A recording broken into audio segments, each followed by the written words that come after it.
news really this evening. So first on the lineup of what's in the news, pro Tinubu youth storm National Assembly, fault NSC's planned protest. That is some students in favor of the president Bola Ahmed Tinubu have protested to National Assembly, protesting to request that NLC should not protest. Do you understand? Did I confuse you with those few points of mine?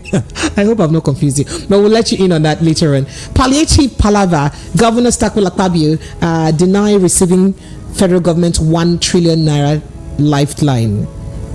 You'd recall that statement was credited to Akpabio, within the week. Federal government plans cooking gas export ban to crash price. We do hope that NLNG would do that. 12.5 kg is almost about 18,000 naira now, almost 1,500 naira per kg. It's crazy. Reduce current hardship. Bishop urges Tinubu to carry Dolu's burial. And then, so there's a story about Ned Nwoku calling for dollar ban in Nigeria to stem economic crisis. People are saying, "Shebi, you dashed away plenty of dollars the other day. Why are you calling for dollar ban? Is it all you that we saw? Is this something that looks like dollar?" Oh, by the way, speaking about politics, so still about Akere Dolu's death, Betty writes, Akere Dolu's wife writes to her husband, as she says, "People who beat their wives mocked you for loving me." She writes as she eulogizes her husband. Well, we'll move on to politics now, as former NBA president Akpata emerges a Edo Labour Party governorship candidate. Interesting, right? So we'll move on to other conversations, guys. We are identifying, sanctioning individuals, groups sabotaging the economy. Nigerian government says so. That is, we catch the people with the sabotage and scatter our economy. This is credited to the Nigerian government, the federal government. Alleged 30 billion naira disbursement. Explain details to Nigerians, BTOB tells federal government. And still in the news this evening, INEC comes up with details of IREV failure during 2023 presidential election. You'd recall that details had taken quite a long time, almost 1 year now. So there was a glitch during upload of presidential election results to IREV. And that glitch was, very sketchy because INEC was not really open to the nature of glitch that they suffered. But I think they've come up with it now to explain exactly what happened. But we'll look into that conversation too. So I had tried to run away from this conversation, but somehow it just keeps staring on my face. Well, let's take it from this angle. Christian Association of Nigeria Youth Wing demands arrest, prosecution of cleric over hate speech.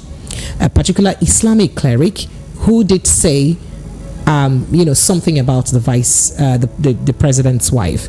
You would get to know that. And hey, there was almost Christmas today for Nigerians, as Custom sells rice, or sold rice for 10,000 naira. As long as you come with your NIN, you can carry, and 10,000 naira, you can carry a bag of 25 kg rice. And you know that 25 kg rice is almost 40,000 naira now in the market. So it was like Christmas coming early for Nigerians, or maybe Valentine coming late for Nigerians. Lagos, these are the hot topics that we have. You know what? Let's go take a little break. I'll be right back as we step back to, look at these conversations and more after the break. Stay with us. Listen to hot critical analysis and top trending topics of the day.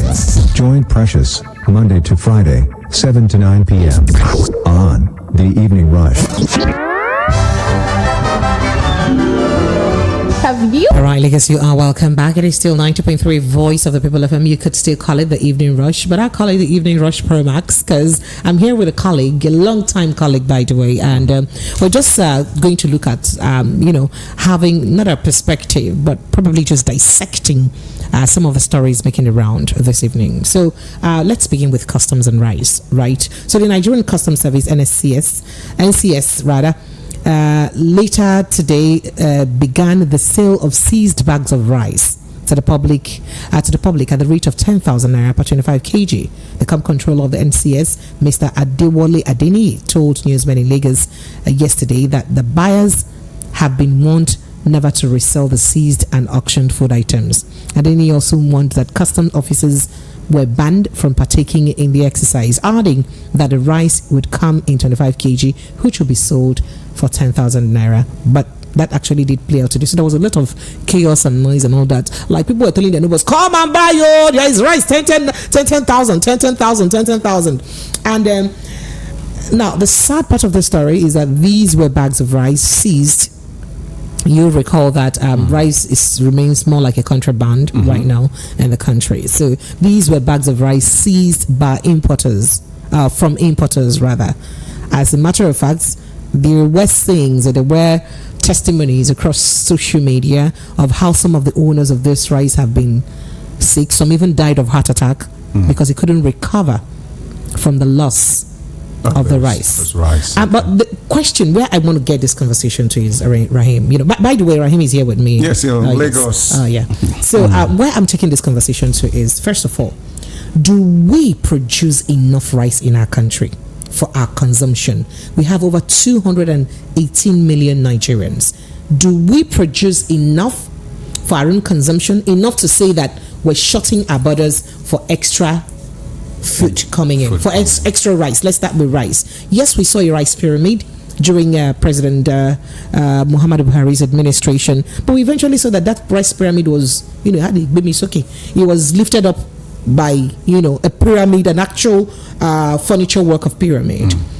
I think one of the things he actually wanted to do at the time is to, for us to stop the importing of rice, and then for us to start doing our own thing ourselves. Our own local production. Yes, local production. But it wasn't working because... Okay, yes, go ahead. I would like to hear you. It wasn't working because, people were actually doing that, are complaining that they get attacked. And so I had farmers being attacked. So it's never going to work at the end of the day. So, that's one major problem that we have. Now, was it even just attack? You'd also recall that one of the many sins of Emefiele is giving, loans to farmers, especially rice farmers. Yeah. That scheme. Don't let me mention names, right? That he did give. Now, remember, you'd also recall that I think that was it 2022 rain now, or the 2021 rain? That was the 2022 rain. That's heavy flood that happened in 2022 destroyed a lot of rice farms, including that of some major rice companies like Olem, for instance. They suffered huge loss. After that loss, what did the federal government do? Now, when you have a country where you suffer that amount of loss in your farms, and understanding that what you were still producing then wasn't enough for the consumption of your entire populace, wouldn't the nice thing or the wisest thing to do be that, okay, we'll open the borders a little bit for them to come in, but you put down a certain criteria for you to let extra come in. Yeah. How do you shut down your borders to importation of a particular food item when you know that you still cannot produce, you lack the capacity to produce that food item enough for the consumption of your population? That's where I'm looking at it from, because it doesn't cut out for me. I think the reason why certain things happened at that time was because he was trying to hold on to his idea of shutting the borders down, and then he wanted to, possibly he was like a shameful thing for him to come back again and start telling people, look, okay, this is not working, my ideas didn't work, let the borders be open. So I think he was trying to hold on to that. I don't understand. So we are so are you saying that we have a few leaders who serve us with their egos in place, in check, just to ensure that as long as their egos are not pricked in any way, it's fair enough? It's been like that with the politicians in Nigeria. So it's common. Because you just mentioned insecurity. Insecurity is one of the many reasons why a lot of people cannot access their farms. Of course. Even farmers who eventually access their farms get to pay taxes to these bandits just to be able to access their farms. And that eventually makes the produce from those farms very expensive. We have the insecurity issue. We also have, the whole thing about mechanized farming, the fact that we really can't get it right in terms of mechanized farming. Countries are already moving forward. It's like there's more like paucity of investment in the agricultural sector. I keep saying that I'm looking forward to a time where mango would not go out of season in Nigeria.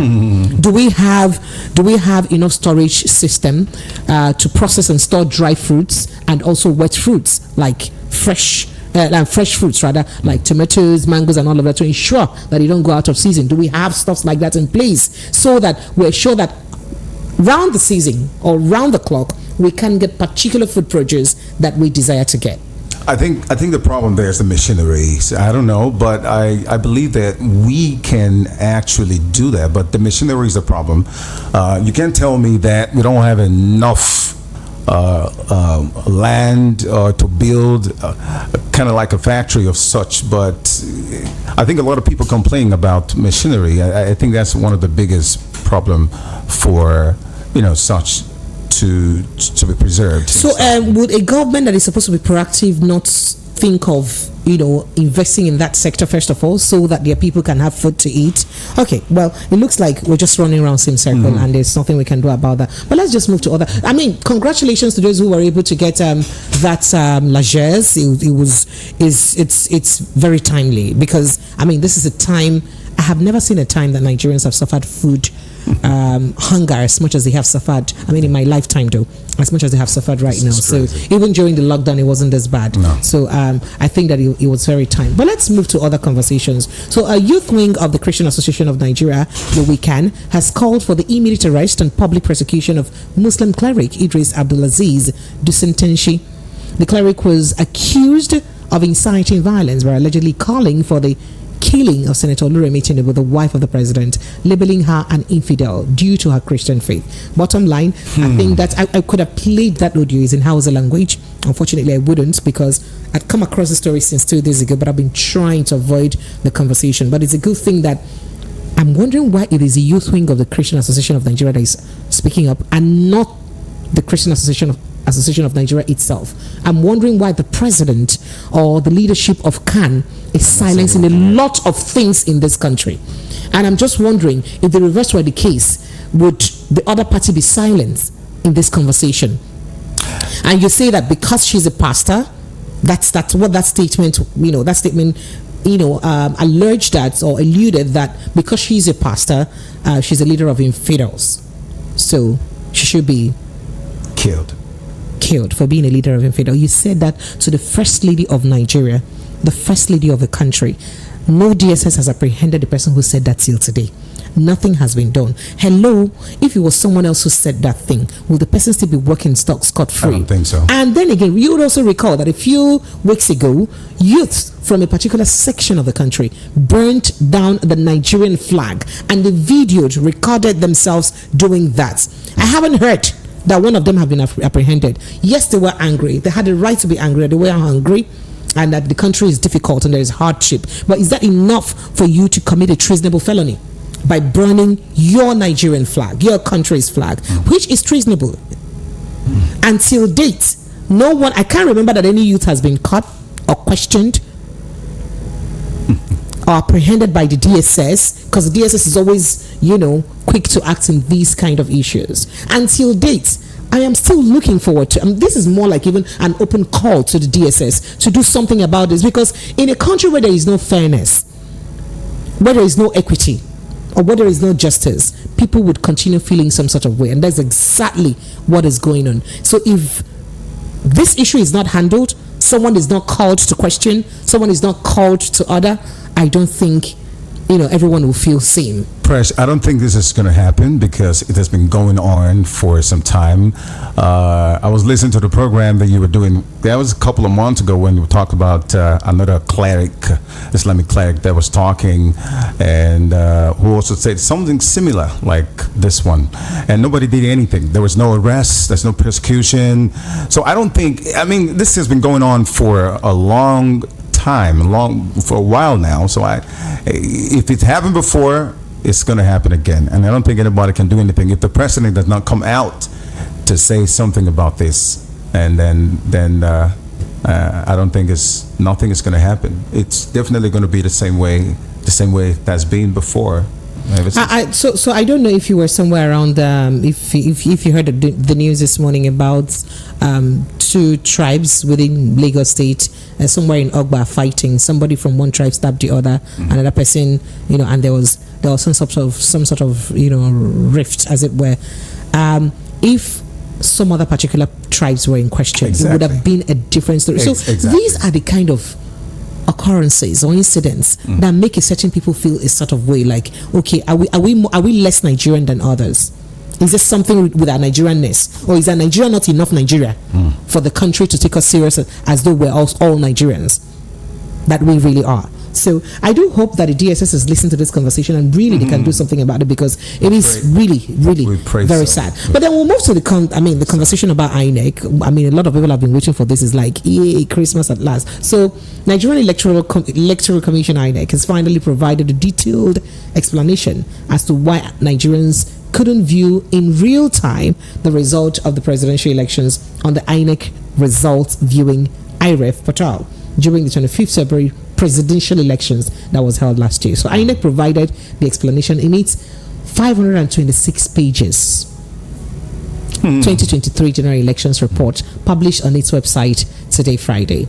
In the post-election report, INEC concurred that a key challenge that impacted on the public perception of the election and elicited widespread commentary was the failure to upload polling units results of the presidential election. I like the fact that they stated it categorically the way it is, to IREV in real time at the close of polls on Saturday, 25th February 2023. By and large, the glitch experienced in uploading the scanned images of polling units presidential election result sheets on 25th of February 2023 was due to the inherent complexity within the system.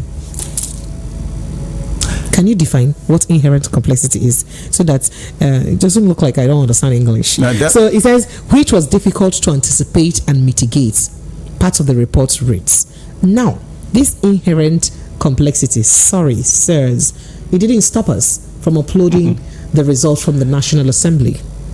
I seriously don't understand. So how come this complexity only affected the presidential election result upload, but not that of the National Assembly results? I'm actually asking myself, why is this coming out now? Why is it that this didn't come out, at the right time when it's supposed to come out? Why is it coming out now? Why are they making these confessions? Is it that some people didn't get some money that they shared or something? I don't understand. So, I mean, it's too late for this to be coming out. But interestingly, I mean, we're looking forward to know what will happen. I mean, what's going to be at the end of the day. The story is evolving and is moving really fast. We'll know exactly what's going to be. I mean, I believe also that more and more stuff will come out, and they'll be telling us all the stories. So looking at that report, critically, the INEC tried to say that in that report that detailed the challenges with the IREV on 25th of February. INEC said the challenge was unique to the presidential election and was due to an unforeseen technical challenge arising from the uniqueness of the presidential election. Okay. Precious. And according to the INEC reports, the commission started receiving complaints from presiding officers at the polling units at about 4 p.m. when voting ended, that attempt to upload the result sheets of the presidential elections were failing. So from morning, no other official tried to upload results. It was from 4 p.m. that they said, well planned. Who am I? Who am I not to believe this? Well, I don't believe it. I don't believe it.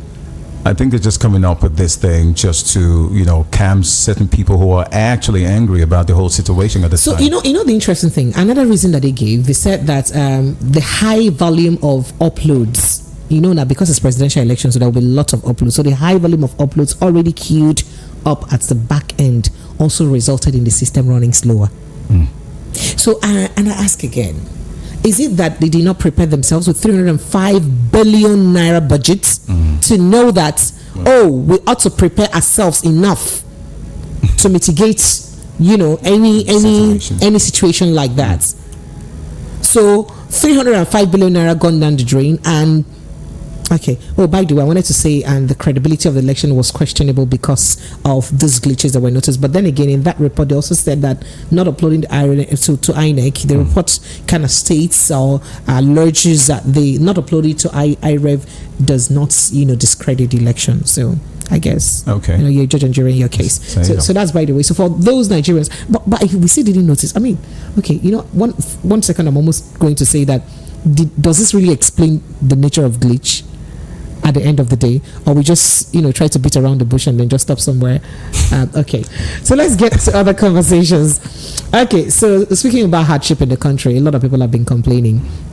And then Akpabio had said that, oh no, we had given, if I'm correct, if my memory serves me right, if I'm an unconfirmed report, that governors were giving about 30 billion naira to cushion the effect. Exactly. And then a lot of governors have come out to say that, excuse me, in case you give people money, I am not aware about it. Yeah. So, in fact, one of which is during the inauguration of the renovated Central Mosque of in the Ishe area of Oyo State Thursday, Governor Seyi Makinde spoke about that exactly clearly, and he said that if there were others who received the money, he did not. So he doesn't. In fact, he claimed that the Senate President had not understand. In fact, also officials of Lagos and Farabeni, Osun, and Enugu also told newsmen that we did not receive any 30 billion naira. So where did this 30 billion naira come from? And then Peter B is saying that, oh, please, federal government, come out a bit more clear by make it clearer about this 30 billion naira that you would have given to governors to cushion poverty, more like a hardship in the country, or hunger in the country. It looks like the more we try to look into what happens within the governance sector in the country, the less we see. Prince, I'm actually dumbfounded, seriously, because this is the reason why some of us don't even want to hear anything coming from their mouths, because they are always telling us lies and something. Okay, if you were saying such money was giving, and then some governors are actually coming and debunking it and saying that nothing like that, so who do we believe? This is the reason why we don't even want to trust the government, because they keep telling us lies but do you think that the government have actually placed themselves in a situation in a position that would make its citizens trust them? Yes. Or some governors, not all of governors. I mean government generally in Nigeria. I mean the government. Okay. No, I think so. I think so.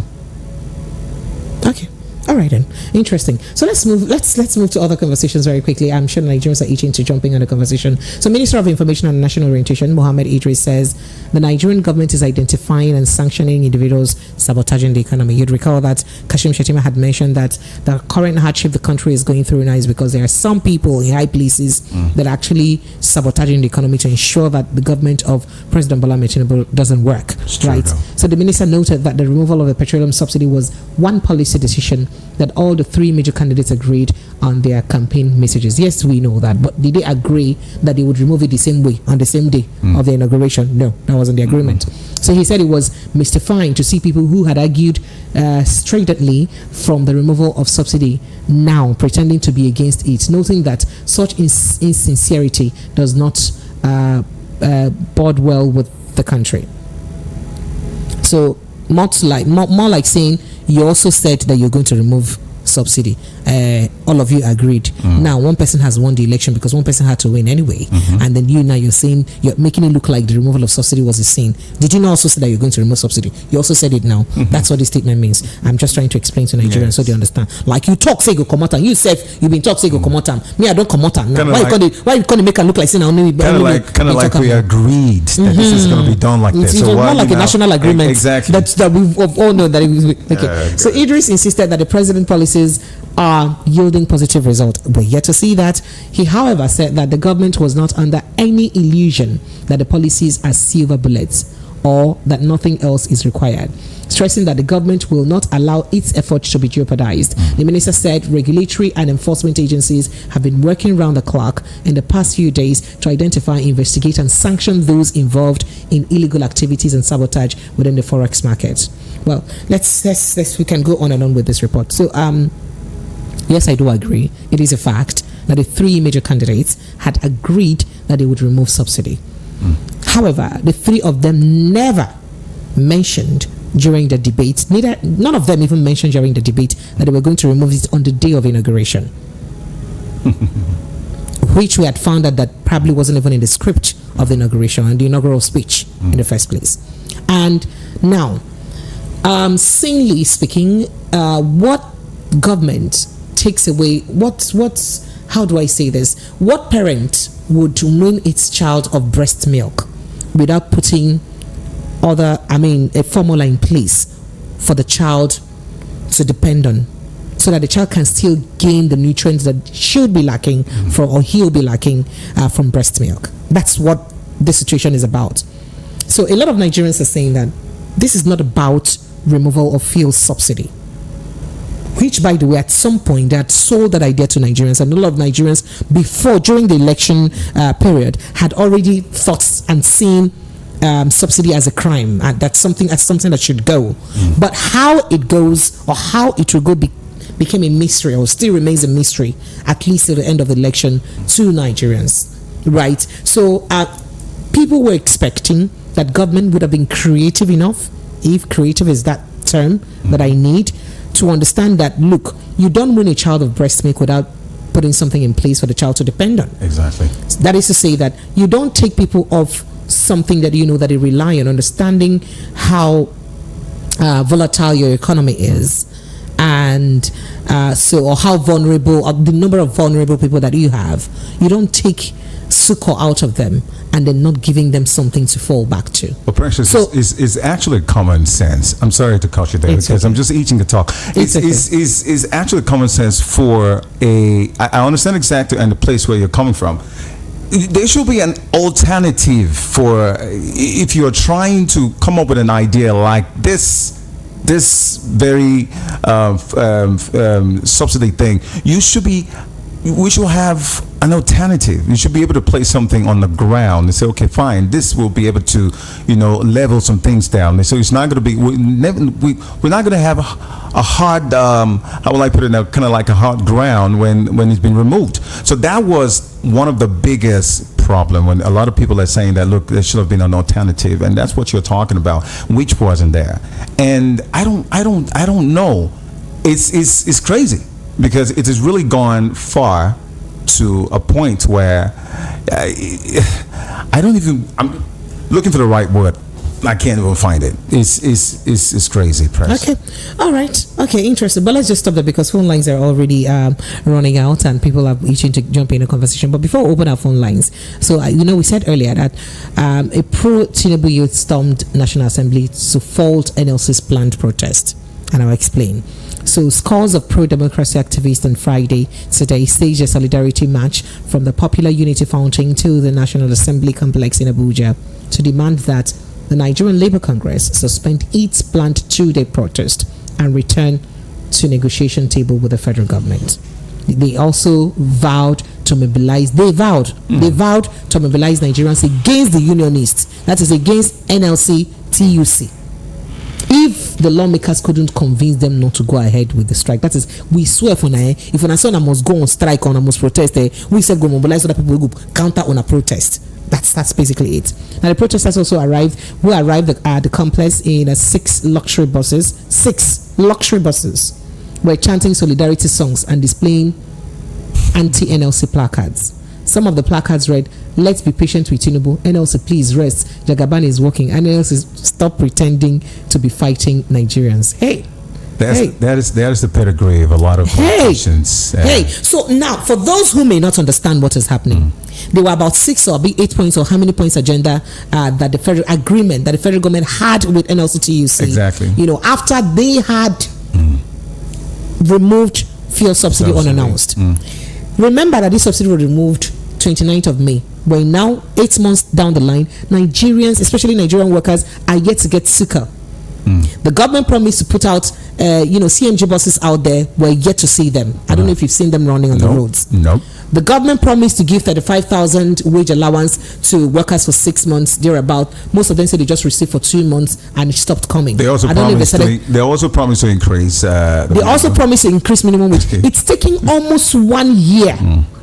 To increase, almost 1 year. Now NLC is going back. There were lots of other promises. NLC is going back on strike to say that, come, you promised us this thing. Nigerians are suffering. Things are hard. People cannot breathe practically.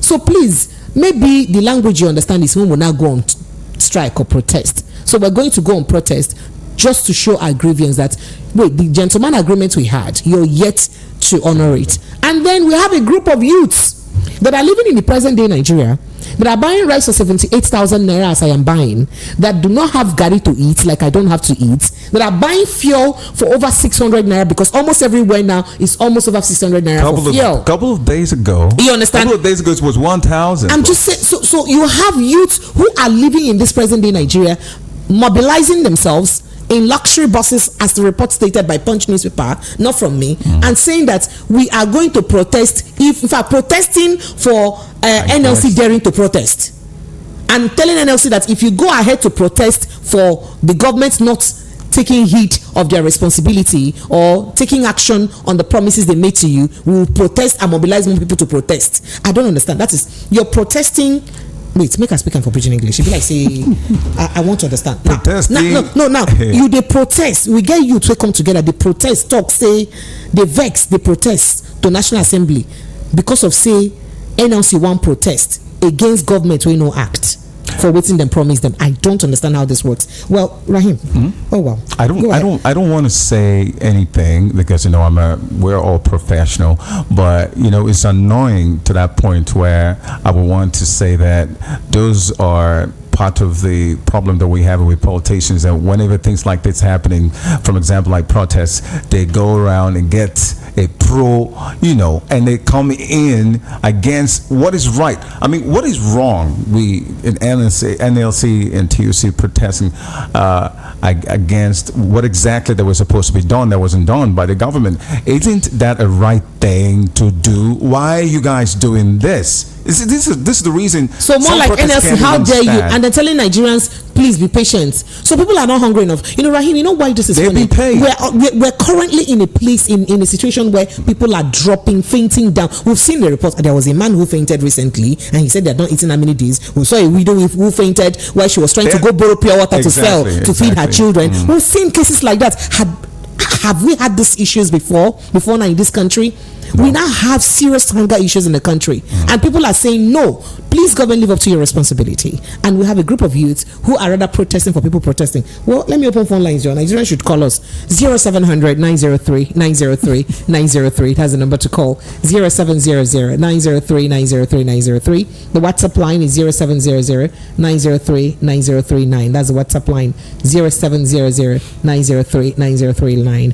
Okay, so this message here says, no matter the level of palliatives being provided by the government, even if the government is now selling a bag of rice 5k, if people are unable to get to the bush to farm due to insecurity, all these palliatives will continue to be a mirage, and food crisis will continue to be harder. That's what you said. Hello, good evening to you.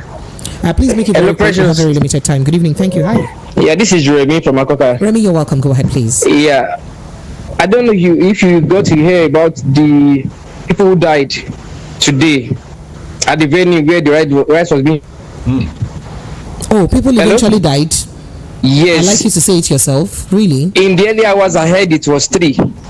Now I'm hearing it's about 7. Where they were buying rice for 10,000 naira, they died? Yes. Then the place that they will go and share them free food, what will not happen there? Stampede. I wonder.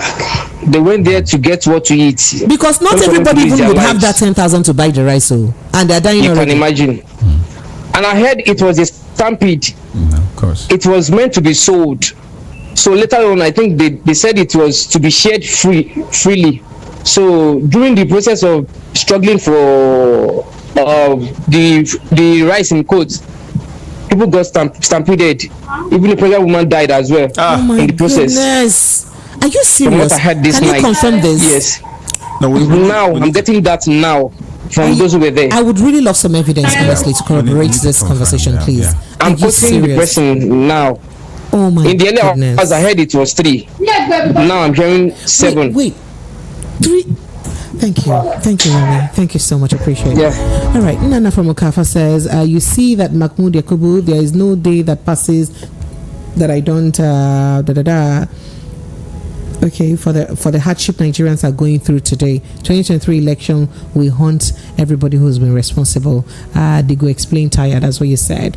And he says, good evening, Precious. This your guest is smiling dollar, so with the way he speaks, I beg let him Let's think cost more for Nigeria to solve the dollars wahala. It's not my guess, it's a colleague, Andrew from Major. He says those pro-Tinubu youths will fail rather in their attempt to stop the protest. Just watch and see, Precious. Not even a battalion of army can defeat a hungry and angry youth. Okay. Andrew sensing that. Andrew, are you sure people are hungry enough? Hello, good evening to you. Hello. Yes, please. Hello, good evening, Precious. Good evening, welcome. What's your name, sir? Where are you calling from?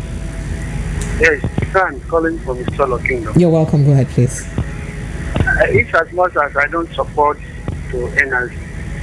Now, will the federal government say it is Peter Obi or Atiku that sponsor these people now? Because when people protest, they say it's being sponsored by opposition. So, who is now paying these people now? Is it me as living in Solo that are paying this? Like your guest said, your colleague said, this government is full of lies and deceit, and they will pay for it when the time comes. Buhari was lucky president to have ruled this country for 8 years without anything to do for it. This one might not be all that lucky. Take it from me. It might not be all that lucky. Thank you very much. All right, I appreciate it. Thank you so much. I go to YouTube now. I have quite a couple of reactions. Man of Precious says Muslim clerics above the law in Nigeria. Sheikh Gumi has done unspeakable without being arrested or even called for questioning. They will not arrest him. The cleric is not Mazen Nnamdi Kanu. Neither is he from Ibu or Eastern Nigeria. That's why they're not arresting him. Really. Father Saka says Precious. That's why the impoverished Nigerian people, they impoverish them so they can give some youths money to protest for the to oppose it. That's Nigeria for you. Anyone thinks that Nigeria will get better? Oh wow. Ken Ezeke says combined show and a combined service now we'll do today. Okay, says where is Mazi Darlington? He's somewhere in his house. He's doing okay. All right, let's just jump to a few calls. Hello, good evening to you. Hello, Precious. Sir. Good evening, how are you? I'm very well, thank you. You're welcome. Yeah, good evening, my brother in the studio. You're welcome. Rahim, good evening to you. Pressure, this is to calling from Sierra Leone. I'm hearing that the people are asking to arrest the cleric who is saying something about yes. The Tinubu. Is that true? Yes, please. Why would they arrest the cleric? What did he do? What did he committed? What was his offense? Why should the cleric not be arrested? Okay, so the people want that man to be arrested, but the same Tinubu was in the street of Lagos, castigating the Igbo people. Haven't you seen that video? What video is that exactly? Don't you see the video? Didn't you see the video that woman made in the street of Lagos? What he said about the Igbos? Yeah, I heard. So who arrested her when she made that video? Did DSS arrested her when she was yapping rubbish against Igbo people in the street of Lagos? It's okay. Did they arrest her? I appreciate what you. What goes around comes around. Their hatred will catch upon them. All right, I appreciate you. Thank you so much. What's the video about then? Well, I actually, what he's saying is right, but I cannot tell if that video was recent or it was at the time of the election. But there was a video of Remi Tinubu talking about, it was very obvious, very clear, that he was saying that they're going to chase out all the Igbos and take their lands and the properties. And take their lands, and properties and businesses. Exactly. Oh, wow. And so, From Lagos State? Lagos, yeah, of course. And there's a footage of her saying that. Of course. From her own very mouth. Of course. The First Lady of Nigeria. I'm telling you. Now First Lady of Nigeria. What I can't figure out if it's an old or maybe a recent stuff. I don't know. Oh, wow. All right. Hello, good evening to you. Hello, are you there? Good evening. Good evening. Yes. Hi, Precious. How are you doing? Welcome. Is this John? It's been a long time, John. Yes. Hi to your guest. Welcome. Hi. Hello. Yeah. I want to say, the last caller, he was a little bit right, but he's very angry in expressing himself. But yeah, I think the video was an old video, not something of the recent. Okay. I think it was before or during the election period, before the one or something like that. Or it's to be passed, yeah. But the thing is, I'm not supporting what she says. I'm either supporting what the other woman said, but the fact remains that there have been hatred around the country. It is very, very, it's evident now that I think maybe this election now opened everything. It now opened everything, like, the Igbo say, Shebuna votam, make una carry the go. We there on our own, something like that. Yeah, but we don't want any country, problems, we don't want any situation. But no, let's talk about facts. I don't want to be sentimental now. Let's talk about facts. If they said Igbos now join the protest, they will bring out the soldiers, the army, and everything. Let's take for instance, say na Igbo now make that statement, say that she should be declared. Would the situation be the same? No. Let's say it's an Igbo person now. Even yesterday at Channels Television, Dan Ayang come out categorically and said there's evidence 80% hatred of Igbo, hatred against the Igbos in Nigeria. Even he said the Buhari was against the Igbos. He said it publicly in Channels Television. You can go and check it yesterday. So nobody looks like nobody's afraid anymore. Everybody's now coming out to say, what they feel like and how the country should go. Because since there's no love, it now looks like the one Nigeria is no longer applicable. And the election showed it. The explanation from the INEC for me is gibberish. It has no explanation. They're talking about the server. What has the server has to do with the collection of this? Is it not the same thing that happened with the presidential, that happened with the state government? So why were they not glitches in those other places and the National Assembly? Thank you. So their explanation is tantamount to in Igbo language. I would say Anakomo Akako Shompo. They are rapping to me. I don't understand what they are trying to say. For you. I heard Shompo for you. However, I appreciate you, John. However, I have a question which I want to ask, because they are saying food and everything. Anyway, John, we don't have time again. We have a program coming up. Just kindly help us wrap it up. Let me have this 2024 budget. Do you know, to me it's useless now? Are you aware? The 2024 budget now that Tinubu passed is useless because of dollar now.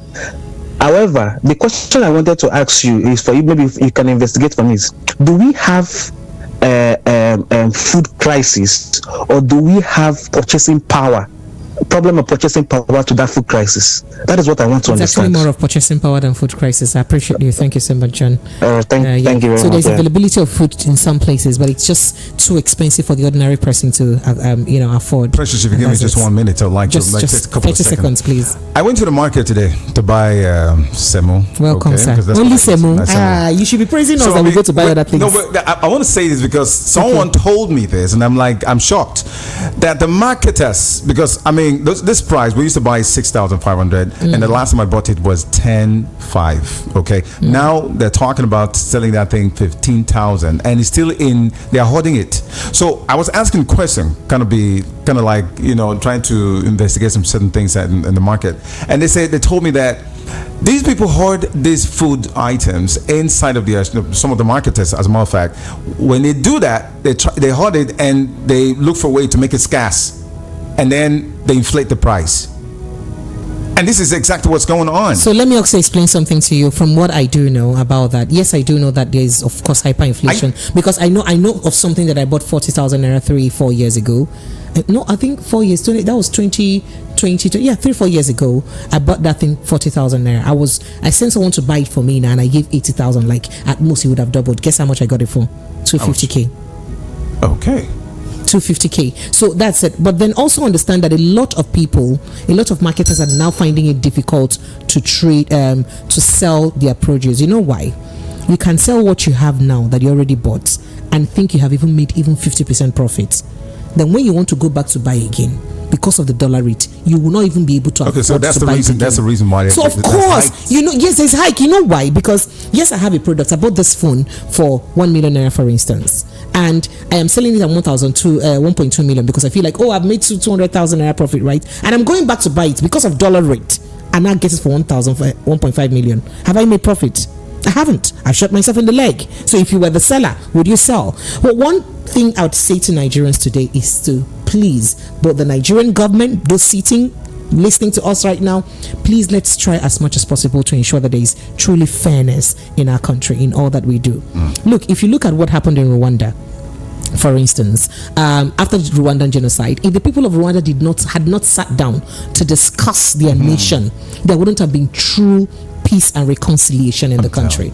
Now, Rwanda has moved forward. Rwanda has overtaken Nigeria in every aspect of development, far beyond Nigeria. These were people that had genocide, that destroyed their lands, just as close as the 90s. True. As close as the 90s. Nigerian civil war happened in the 60s, 70s.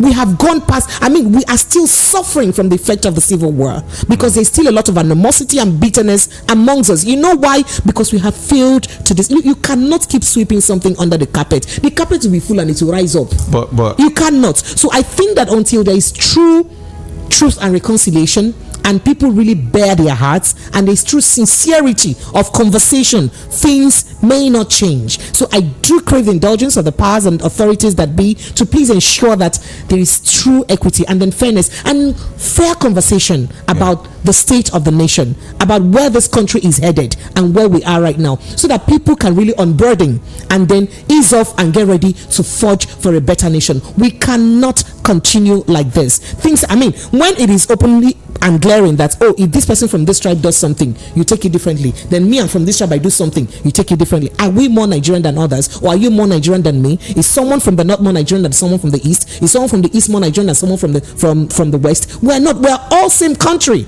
So if there is no fairness and equity indeed, there wouldn't be in fact, we won't forge ahead. We need to move beyond all of this ethnicity and religion. We are human beings first of all before being Nigerians. So we should begin to see ourselves as human beings before seeing ourselves as Nigerians, so that we can truly move forward. Because if we keep going about this, then it looks like we're just rigmaroling, and then things will keep getting worse. That's my little word for Nigerians.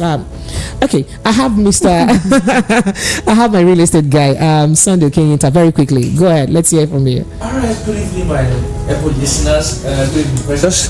Good evening, thank you. Okay, my name is Sunday Okechukwu from Kudos Homes Limited. Kudos Homes Limited. I always come here with a goodies, something the play that you can put your money and it will yield out a good profit where you can invest and it will be safe, especially this period that dollar is just flying. I don't even know if you can even catch the dollar. So I will start by mentioning the area that we have our properties around. We have Lagos, we have Ogun State, we have Enugu, we have in the city of Asaba. I will start by mentioning the ones we have in Lagos. We have Kudos Villa. Kudos Villa is located at Okegu, Ibeju, Lekki, and it comes with a title document of a C of O. So if you have missed the popular Lagos International Airport, you can't afford to miss this particular one. This one I'm talking about is just a few minutes away from the proposed international airport. In fact, they are building the largest airport now in West Africa, and Ibeju, that is where it's going to be situated. So you need to grab this particular opportunity, and it's selling for 11 million naira with title documents of C of O. If I leave there, I'll be going to Ishiwo Ekpe. We have a Kudos town, Ishiwo Ekpe, and it's selling for 700,000 naira. It's already built up area, and it's still close to the proposed international airport. If you can afford the one of 11 million naira, you can go for the one of 700,000 naira, and it's a very good and a dry land by 700,000 naira. If I leave there, I'll be going to Muketu Ekpe. Muketu Ekpe is a very good place, dry land, no omonile wahala, and it's selling for 600,000 naira. It's called Kudos Heritage. Kudos Heritage, 600,000. In fact, they are tiling that particular road now. It's selling for 600,000 naira. Before I proceed, let me quickly call our phone number for you to reach us, which is 090-590-47514. 090-590-47514. If I leave Omuketu Ekpe, let me hit Agbowa Ikorodu. Agbowa Ikorodu is fast selling. In fact, they are still rushing there. We have a limited plot to go in Agbowa Ikorodu, and it's selling for 700,000 naira. The perimeter fence have been done with the beautiful gatehouse. In fact, you need to visit Agbowa Ikorodu. In fact, tomorrow now they are going for inspection in all those areas, and and is selling for 700,000 naira. Let me hit the southeast. Where am I talking? I have Odobido, which is located at the coast city Enugu. That one is called Fairview Estate. Odobido is just 5 minutes away from Godfrey Okoye University and 15 minutes away from Caritas University and 20 minutes away from Akanebia International Airport. Wow. And it's selling for 900,000 naira. It's a dry land, very good place, not the one that you buy with 900 and you'll be looking for 3.5 or 5 million naira to fill it. It's 900,000 naira. Pick your phone now and call this particular and book for appointment, like 09059047514, 09059047514. Enugu inspection is from Monday to Saturday, but Lagos is Thursday and Saturday. So book for inspection now. As I'm leaving Enugu, let me hit the city of Asaba. We have Fairview Estate at Admiralty Drive, just behind the Asaba Airport, just 3 minutes away from Admiralty University and 5 minutes away from Coca Junction and 15 minutes away from Niger Bridge. It's a very good location. Call the phone number. You can even request for the video, or if you can go for physical inspection, you can ask for the video, or you can call any of our officer. They can call you at the side on video call you, see what you want to buy. It's a very good location. And what we are doing is pre-launch price. Pre-launch price 1.5 million. Very soon the price will go up. Grab the opportunity now, because the best way to increase your money and to keep your money invest is on a landed property. Call our phone number, which is 09059047514, 09059047514. Our office address is located at 171 Egbeda Idimu Road, Egbeda, Lagos, and our Enugu address is 14 Okubo Road, Emene, just 5 minutes away from Akanebia International Airport, Enugu. So you don't need to wait until you gather big money, gather 5 million, 10 million before you started investing on a landed property. With as low as initial deposit of 100,000, you have started your journey of owning your own plot of land. You know the slogan of this year: don't agree for anybody. Don't need to agree for anybody. Even your landlord, don't agree. Try and own, even if it's a plot of land. It is very, very important. And you know what? We don't waste time in our allocation. Buy and we allocate it, so that you can use your land for the purpose why you are buying that particular land. So, and that is it. Okay, so everyone would know. I mean, people want to know. So, what's the difference between buying a property from you and going straight to the owners of the land? Okay. The difference between both of them Why is should I buy from you? Yes, and not go straight to the owners of difference land? is the difference between buying from Omonile or family than buying from real estate is like from here to Ore by trekking. The gap. So number one, you have that assurance. There is nothing like maybe you buy your land, maybe because you did not do anything there, somebody come behind you and snatch your land back. And another thing again, most importantly, is document that land has, because we do our diligent finding before we purchase any land from either Omonile or a community or a family. So we do our proper investigation. We don't buy anyhow land. When they show us land, we go direct to the state government and they confirm if this land is not under accusation or any land that government will use in future that will bring an issue to the company or to our customers. So we don't acquire that kind of land. So the gap is far different. It's better to buy from real estate, especially Kudos Homes Limited, because you have a rest of mind, a shalom. Even if you are not around, even if you did not fence your land, the land will still be there for you whenever that you want to make use of it. You can buy and keep. You can also buy and build. Okay, interesting. So talking about title documents, which of the title documents do I have mentioned them, like the reiterate that. The Okegun own, which is Kudos Villa, that one come with a C of O. Other ones, some of them come with a deed of assignment and register survey. And as I used to say, that a property does not have C of O does not mean that the property is not 100% genuine. It's 100% genuine. And some of them, the C of O of a thing is still under process. As time goes on, all those ones will also come out. Let me run through our property quickly, yes, again, so that you know the area that we have property. Before going through that particular, let me call our phone number to reach out, which is 090-590-47514.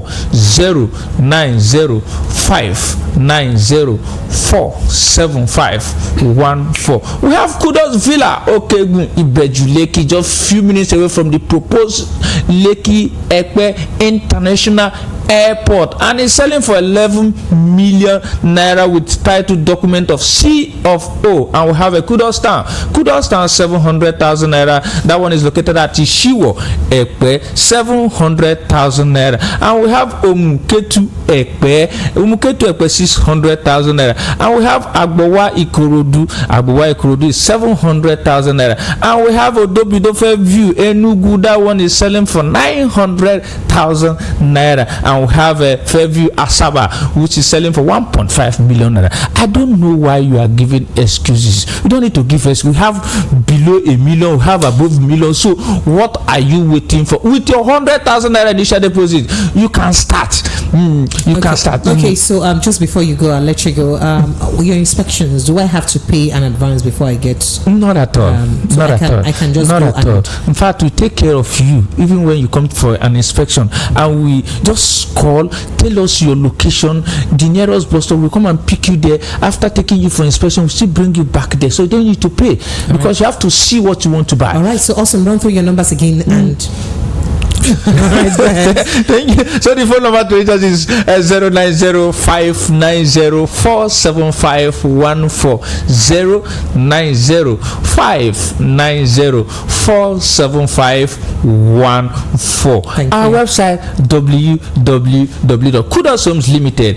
Instagram Kudos Homes Limited. Facebook Kudos Homes Limited. Type Kudos Homes Limited on your Google. It will take you to anywhere that you want to go. Thank you so much. So they should Google Kudos Homes Limited. I wanted to ask, could you spell Kudos, please? That's fine. That's fine. Okay. So that because some people think that it's C, exactly, but it's not C. It's K, and it's spelled KUDOX. KUDOX. Kudos Homes Limited. Thank you so much. I appreciate you Sunday. Okay, Yenta. All right, Rahim, you want to drop a final thought before we wrap up?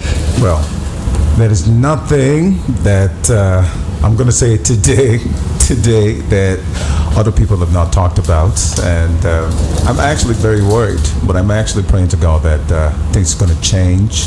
We look forward to seeing things change, and those who are actually protesting and calling for protests, I'm asking a question. Maybe I should just put this question to you: when the protest is done, what exactly are we expecting for the president to leave office, and who should take over? I keep asking that question, so I don't know, but God's going to help us anyway. Are you saying that you'd rather not protest, but just... I'm just asking a question. All right. Nice one. But I would rather appeal to the president. Please, we know that you did promise us to continue from where President Muhammadu Buhari stopped, but I am pleading that you please do not continue from where he stopped with the trashing of the National Confab reports. Now, the federal government invested a lot of money under the administration of Goodluck Jonathan to hold a confab where Nigerians far and wide from different communities came together to sit down to forge a course for this nation as to the way forward. You can dust up that document. Let's see what we can take. See what you can take from that document and what you can, perhaps not take from it, and implement what you need to implement. Just like the Road Shares reports, some of them are being implemented and not all of them. So you can actually look at what you can implement on that confab report and what you cannot implement, so that we can move forward as a country and as a united Nigeria that we are. My name is Precious Enyi. I'm not leaving you yet.